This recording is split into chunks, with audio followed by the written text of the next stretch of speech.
mulai hari ini, Neng anak angkat saya. Pagi itu Bapak Aing mendatangi sebuah sekolah untuk menyelesaikan konflik.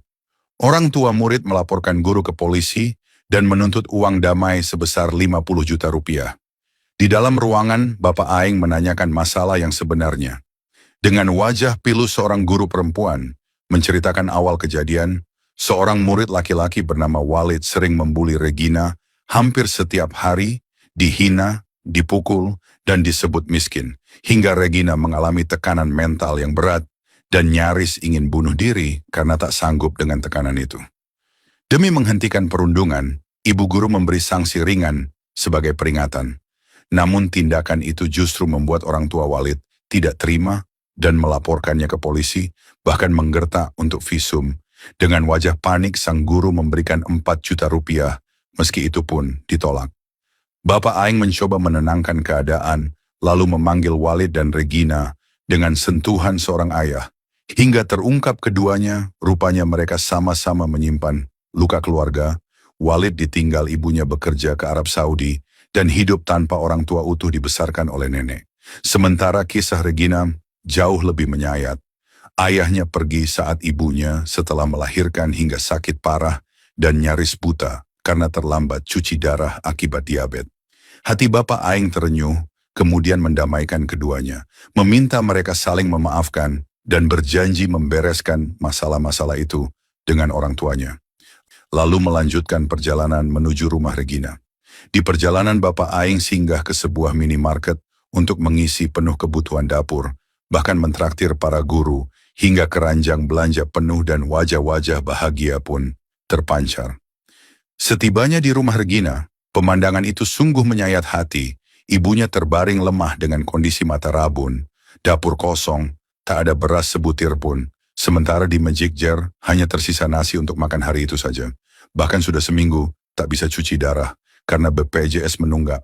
Hanya bergantung pada donasi masyarakat, anak-anak lain terpaksa putus sekolah, dan Regina setiap hari berjalan kaki 10 kilometer.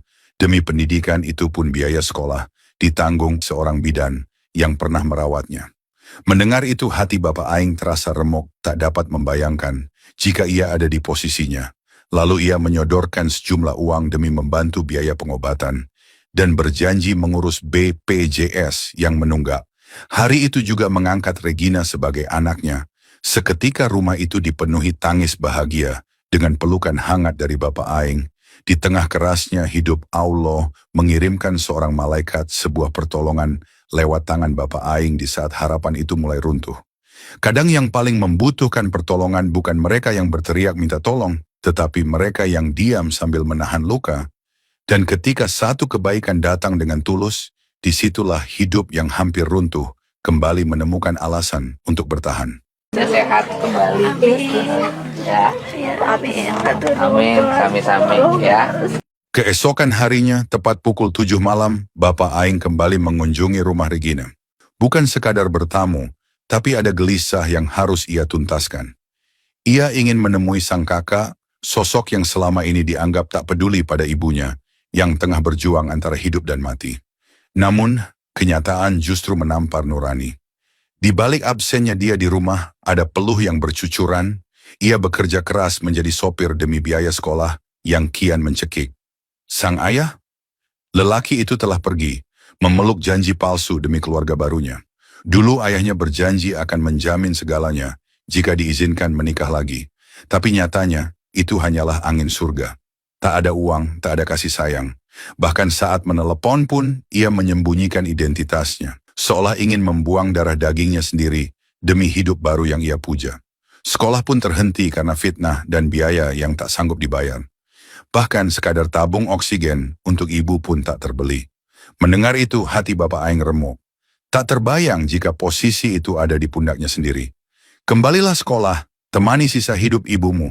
Biar sekolah dan oksigen itu menjadi urusanku, ucap Bapak Aing tulus. Seketika, tangisan pecah. Pelukan itu begitu erat. Di tengah kerasnya dunia, Tuhan mengirimkan pemimpin dengan kasih sayang yang bahkan tak pernah mereka dapatkan dari ayah kandung mereka sendiri. Terkadang, pelukan paling hangat bukan datang dari mereka yang memiliki ikatan darah, tapi dari hati yang benar-benar memiliki perasaan. Jangan berjanji jika hanya untuk melukai, karena luka seorang anak akan bergema hingga ke langit. Nggak usah mikir apa-apa dulu, nanti saya ngurusin sekolah kamu. Saya mau beli itu Pak, itu Pak.